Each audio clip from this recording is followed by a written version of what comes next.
Carolyn is taking me for a drive around this new housing development, and apparently these blocks of land sell for like $1.5 million, and that if it has a house on it, it's probably like $2 to $3 million worth. And look, there's no shortage of people wanting to buy them because they're being built. There's another one being built over there, and there's people living in them. They have a really fabulous beach. But we are, how long did it take us to get here from Budgewoi, Carolyn? 10 minutes from Budgewoi. There's no actual shops here at all. No schools, no school, no nothing. So they all have to go to Budgewoi, or where's the nearest big... Swansea would be the biggest place. And I'm just sitting here just going, wow, because I'm like thinking these people would have no clue about a housing crisis for people like me or anyone else on a lower income if they can afford to move out here and buy and build.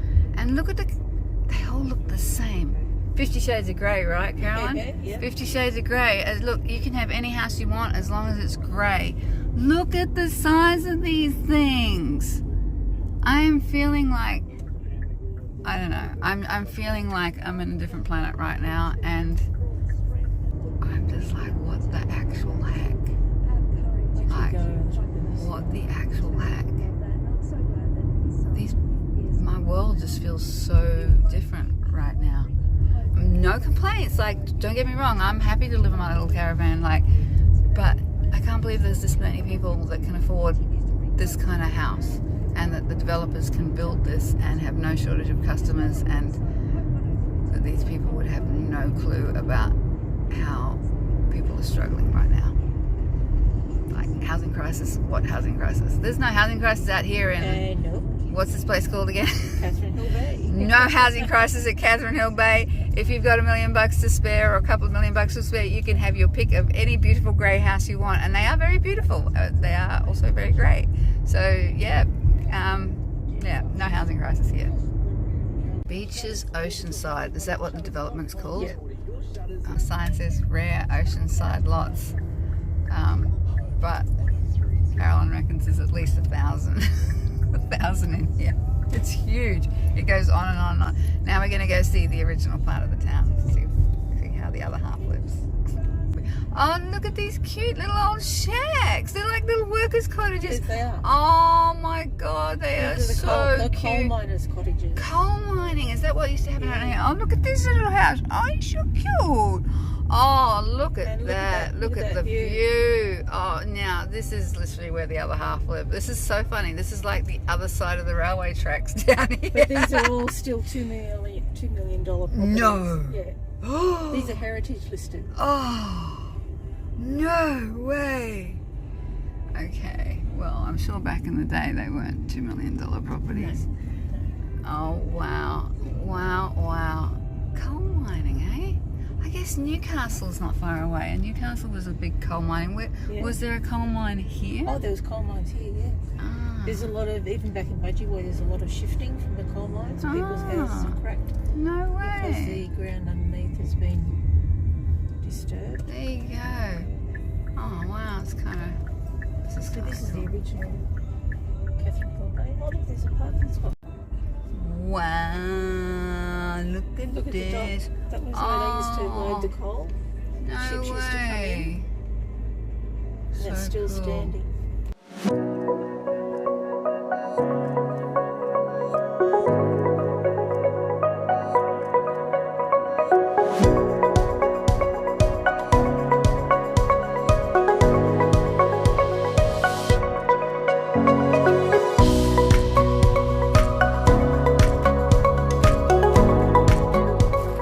Also got some pretty nice cabins here. They're kind of like in a circle coming into this nice grassy area.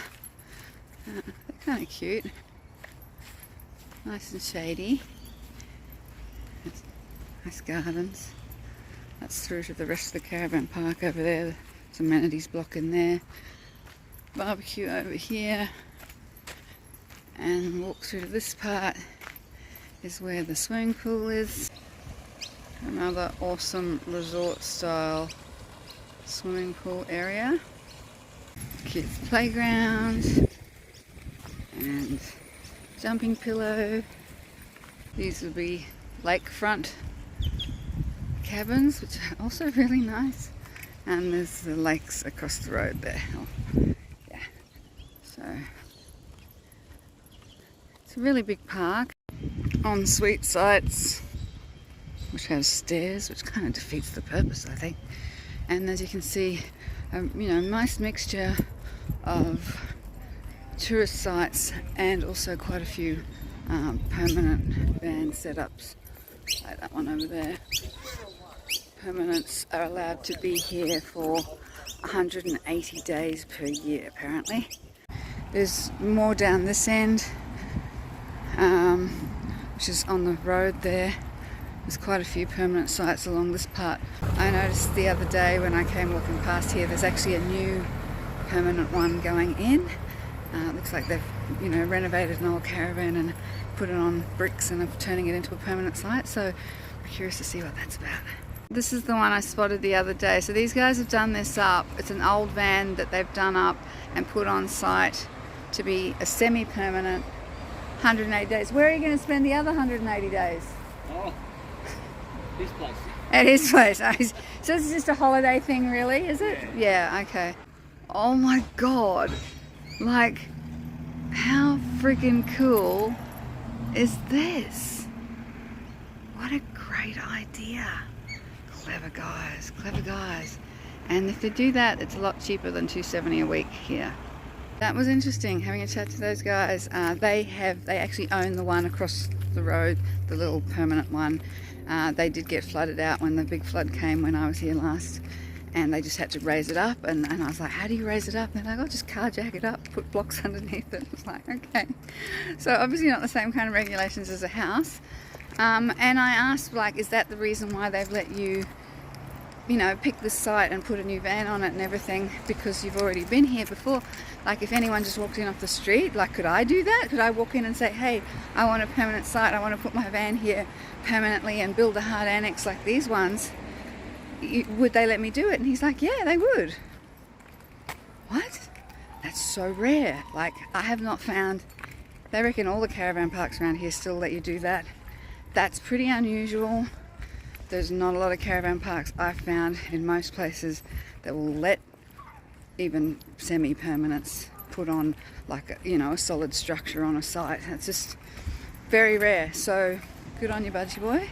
Budgewoi Caravan Park obviously has the room for plenty of tourist sites and the room to provide actual, you know, at least part-time housing. The guy that's behind me, who's got, you know, a caravan with wheels on it, he's looking at the possibility of getting two, like one here, like a permanent one here, semi-permanent, and a semi-permanent one at another caravan park, so that he can split the 180 days. Because he was saying that, you know, I think it's like $150 a week they charge site fees. I was like, what, even if you're not here? It's like, yeah. But even, he said, even paying two lots of that, so one at this caravan park, one at another caravan park, you know, he basically gets two homes for $300 a week. And he said it's still cheaper than renting a house anywhere else, you know. Or so, yeah, if you can afford $300 a week and have two, I guess, like, this guy actually has a house. Like, this would be his holiday house. This is not something he's living in because he's got nowhere to go. But I'm sure a lot of the people that are in the permanent places here are in that situation. They, you know, they can't afford traditional housing, and $150 a week plus electricity is pretty reasonable. And I'm sure these cabins are probably, you know, hundreds of dollars a night. And during the holiday time, like, I don't want to be here.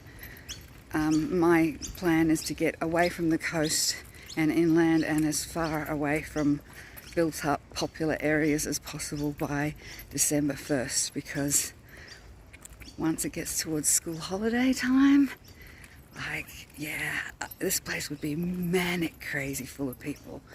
And pretty much every campground and caravan park, even Warrenook Lakes, as remote as that is, gets absolutely crazy busy during the summer holidays with jet skis and fishing and tinnies and bikes and all sorts of stuff. It's just crazy busy. And so yeah, I'm going to be seeking out some places where nobody else really wants to go during the holidays, is where I plan to be during the holidays. That's pretty much the way I go when it's school holidays and everyone else is out camping. That's when I'm hiding somewhere remote.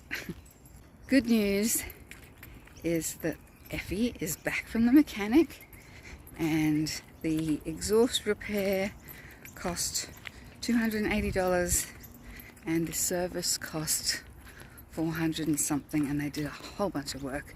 Checked all the brakes, tightened up the accelerator cable for me, cleaned up the spark plugs, put in a new fuel filter, changed the oil obviously, and checked the tyres. And basically I told them to just do a full all over safety check because I'm on the road and it was due to have a really good going over, so that's pretty awesome.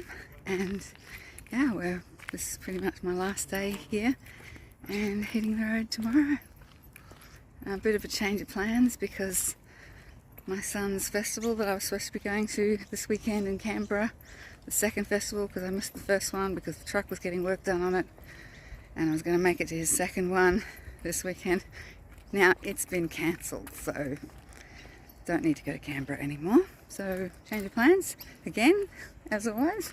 I really don't know what I'm doing now. Again, I'll work it out tonight, I guess.